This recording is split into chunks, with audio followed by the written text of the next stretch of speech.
Assalamualaikum warahmatullahi wabarakatuh. Perkenalkan, nama saya Muhammad Tukasya. Saya mahasiswa dari UHAMKA, Fakultas Agama Islam, Prodi Perbankan Syariah. Nah, kali ini saya ingin membahas tentang apa itu uang. Seperti yang kita ketahui, kita semua pasti memiliki uang dan pasti ingin memilikinya dengan jumlah lebih. Tapi sebenarnya, apa sih uang itu? Mari kita simak. Ya, jadi pada awalnya manusia melakukan transaksi jual beli menggunakan sistem barter atau tukar menukar. Sistem barter ini bertahan cukup lama hingga pada akhirnya manusia membutuhkan sebuah alat tukar yang dinilai efisien dan sesuai dengan nilai, kualitas, serta kuantitas barang yang ingin dimilikinya. Maka dari itu terciptalah uang. Uang pertama kali berbentuk logam, berbahan dasar dari emas, perak, dan juga perunggu. Bahan dasar ini diambil untuk pembuatan uang karena dianggap tahan lama, tidak mudah rusak, dan juga mudah dibawa kemana-mana. Dan itu merupakan sejarah awal uang. Semakin ke sini, uang semakin berevolusi dan juga semakin mengikuti perkembangan zaman. Mulai dari uang kertas, hingga akhirnya di zaman sekarang muncullah uang digital, yang mana tidak perlu lagi kita bawa dalam wujud kertas maupun wujud logam. Uang digital dianggap lebih efisien, lebih aman, dan tidak ada kata uang rusak untuk uang digital. Uang digital ini banyak digunakan oleh manusia di dunia, karena uang digital ini merupakan uang yang mudah digunakan kapan saja, di mana saja, serta tidak perlu lagi khawatir akan rusaknya uang. Nah, uang digital ini semakin berkembang, tidak lagi diperuntukkan hanya untuk jual beli saja, namun juga diperuntukkan untuk membayar jasa, contohnya membayar jasa penggunaan transportasi umum.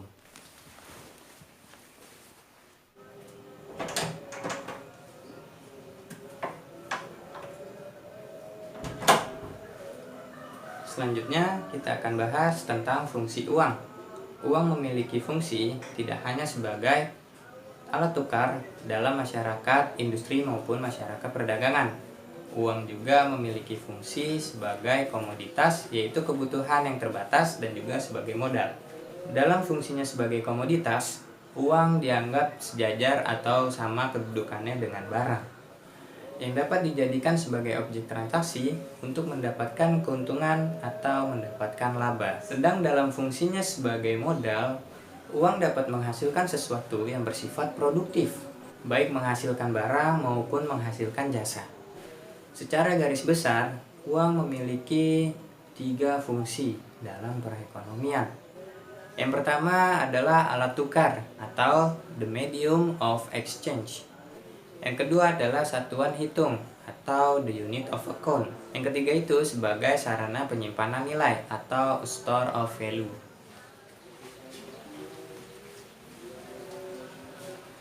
Selanjutnya kita akan membahas jenis uang.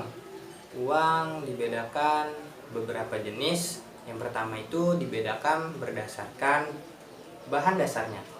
Yang pertama itu uang koin yang terbuat dari logam, baik aluminium, emas, perunggu maupun perak. Lalu yang kedua ada uang yang berbahan dasar kertas. Uang yang berbahan dasar kertas ini terbuat dari kertas khusus dan campuran bahan lainnya. Lalu dibedakan lagi berdasarkan nilainya. Yang pertama itu uang yang bernilai penuh, yaitu uang nilai intrinsiknya sama dengan nilai nominalnya. Yang kedua itu tidak bernilai penuh, yaitu uang yang nilai intrinsiknya tidak sama atau lebih kecil dari nominalnya. Selanjutnya ada credit money, yaitu jenis uang yang mana nilainya sebagai uang lebih besar daripada nilai sebagai barang. Keadaan tertentu nilai barang menjadi tidak penting, seperti uang kertas yang kita lihat sehari-hari. Lalu dibedakan lagi jenisnya berdasarkan lembaga. Yang pertama itu ada uang kartal.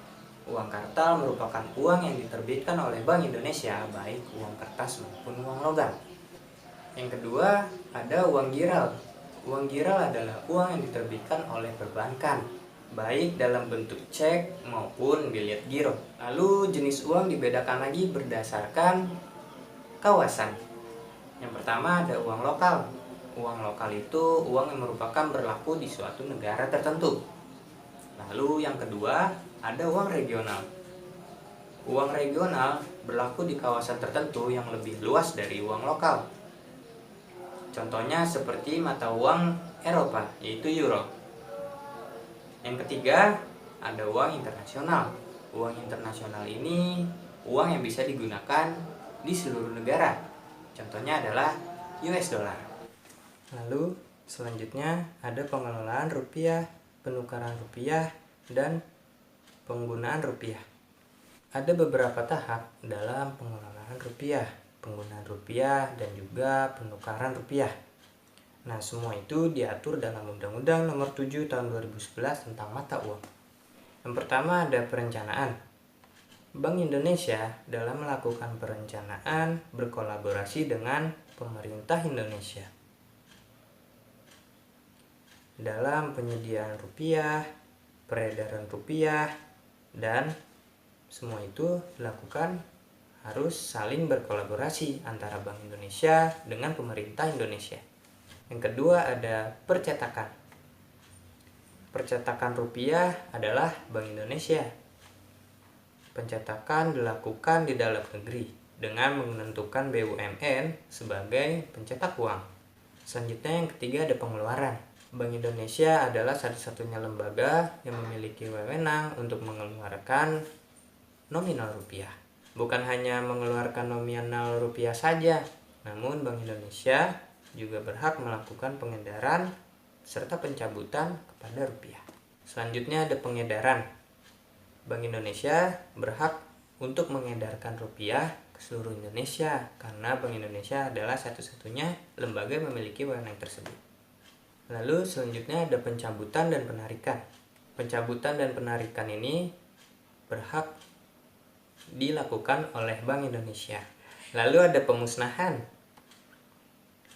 Pemusnahan rupiah yang dilakukan oleh Bank Indonesia adalah pemusnahan terhadap uang rupiah yang sudah tidak layak pakai, yang sudah rusak, maupun yang sudah diganti dengan uang yang baru. Nah, jadi teman-teman udah pada tahu kan apa itu uang? Mulai dari uang koin, uang kertas, sampai akhirnya sekarang ada uang digital.